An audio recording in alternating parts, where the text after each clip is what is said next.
Welcome back नाज़रीन। Justice शान गुल साहब की अदालत में मुल्तान बेंच में वो समाअत कर रहे थे। अदालत में एक दरख्वास्त दायर की गई कि भतीजों की जानिब से कि वालिद ने अपनी बेटियों को जायदाद ट्रांसफ़र कर दी है, भतीजों को नहीं की। और उसका मामला लेकर जो अदालत में आया उसमें काफ़ी चीज़ें अदालत ने इसमें वाज़े की। उसमें ये कहा गया कि जो खातून है या बेटी है, ज़ाहिर है उसका रखवाला या उसका देखभाल उसके बाप ने करनी है, चाहे शादी के बाद भी हो। तो हमारे माशरे में इस तरह के बहुत से मसाइल होते हैं जहाँ पर खातून को जायदाद से धकेलने की कोशिश की जाती है और कोशिश की जाती है कि जो मर्द हैं ख़ानदान के वही आपस में जायदाद बांट लें।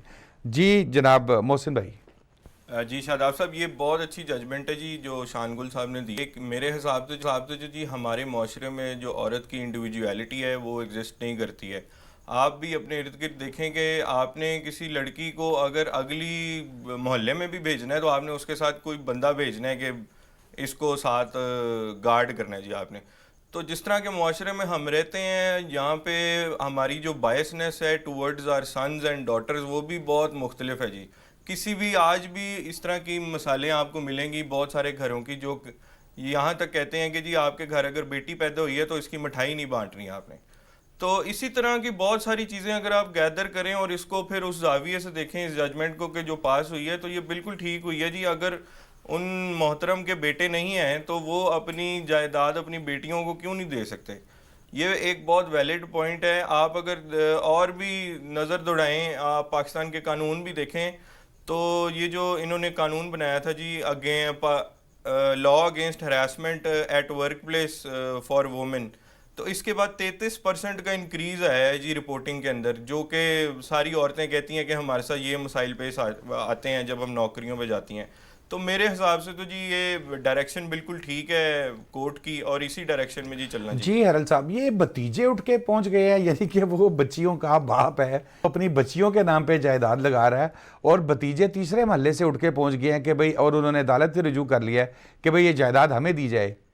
अब भाई हमारे यहाँ ये कॉमन प्रैक्टिस है और हम बच्चियों को उनकी जायदाद में से जो वरासत में से हिस्सा मिलता है तो हम तो बिलीव करें उसको हम गुनाह समझते हैं। पता नहीं हम किस तरह के मुसलमान हैं, मुझे तो ये समझ नहीं आती। और ये बड़ी लैंडमार्क जजमेंट शान गुल साहब ने दी है। शान गुल साहब इससे पहले बहुत अच्छे वकील थे और बहुत अच्छी प्रैक्टिस थी और जो है इस वकला के शोबे में भी उनका नाम हमेशा याद रखा जाएगा और बहुत अच्छे जज हैं और कॉम्पिटेंट जज हैं।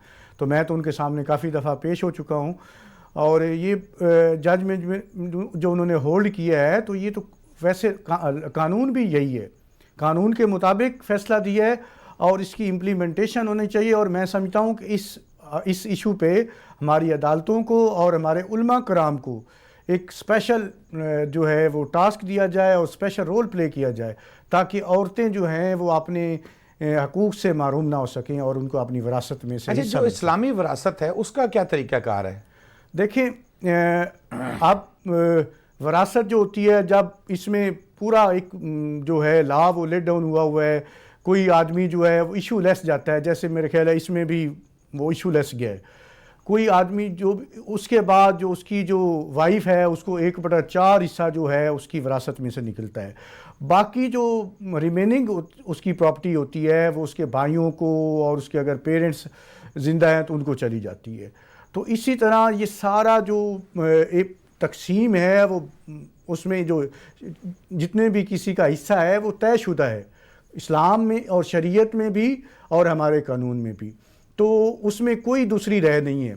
लेकिन बदकिस्मती से हम वो जो जायदाद होती है बच्चियों की हथियाने के लिए हम एक जेली एग्रीमेंट बना लेते हैं, उसके बाद गिफ्ट दे दिया और लिखवा लिया कि मुझे ज़रूरत नहीं है। हाँ सर, मैं समझता हूँ हमारे यहाँ जो बहनें होती हैं वो तो इस वजह से छोड़ देती हैं कि हमारे भाई जो हमसे नाराज़ ना हो जाए। और आप देख लें ऐसा कोई प्रेसिडेंट मौजूद नहीं है बहनों ने हिस्सा मांगा हो अपना और भाई नाराज़ ना हुए हो।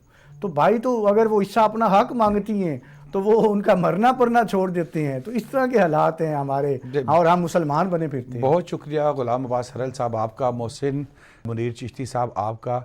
नाज़रीन, इस जुमे इतना ही। आइंदा जुमे नए टॉपिक्स के साथ एक बार फिर हाजिर होंगे। शादाब रियाज को इजाज़त दीजिए। अल्लाह हाफिज़।